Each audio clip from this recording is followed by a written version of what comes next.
ನಮ್ಮ ಅಜ್ಜಿ ಅವ್ರ ಮದ್ವೆಗೆ ಈ ರೀತಿ ಗೋಲ್ಡನ್ ಫೇಶಿಯಲ್ ಮಾಡ್ಕೊಂಡಿದ್ರಂತೆ.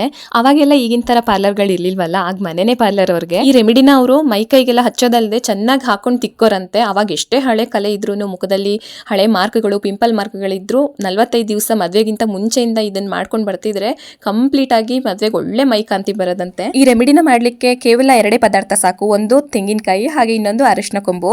ಅರಿಶಿನ ಕೊಂಬುನ ಒಂದಿನ ಇಡೀ ನೀರಲ್ಲಿ ನೆನೆಸಿದೀನಿ. ನಿಮ್ಗೆ ಹಸಿ ಅರಿಶಿನ ಸಿಕ್ಕಿದ್ರೆ ಅದನ್ನು ಹಾಕೋಬಹುದು. ತೆಂಗಿನಕಾಯಿ ತುರಿಗೆ ಒಂದ್ ಸ್ವಲ್ಪ ನೀರ್ ಹಾಕಿ ರುಬ್ಬಿ ಗಟ್ಟಿ ಹಾಲು ತಗೊಬೇಕು. ಒಂದ್ ಚಿಕ್ಕ ಮಿಕ್ಸರ್ ಜಾರ್ಗೆ ನೆನೆಸಿಟ್ಟಿರುವಂತಹ ಅರಿಶಿನ ಕೊಂಬು ಹಾಗೆ 1-2 ಸೌಟು ಅಷ್ಟು ತೆಂಗಿನಕಾಯಿ ಹಾಲು ಹಾಕಿ ನುಣ್ಣಗೆ ರುಬ್ಬಿ ಅದನ್ನ ನೀಟಾಗಿ ಶೋಧಿಸ್ಕೊಬೇಕು. ಎರಡನ್ನೂ ಚೆನ್ನಾಗಿ ಮಿಕ್ಸ್ ಮಾಡಿದ ನಂತರ ಒಂದು ಪಾತ್ರೆಗೆ ಟ್ರಾನ್ಸ್ಫರ್ ಮಾಡ್ಕೊಂಡು ಈ ಮಿಶ್ರಣ ಗಟ್ಟಿ ಆಗೋರ್ಗು ಒಂದು ಸೌಟ್ ತಗೊಂಡು ತಿರುಗುತ್ತಾನೆ ಇರಬೇಕು. ಇದು ಒಂದು ಮಿನಿಮಮ್ ಅಂದ್ರೂ 10-20 ನಿಮಿಷ ತಗೊಳುತ್ತೆ.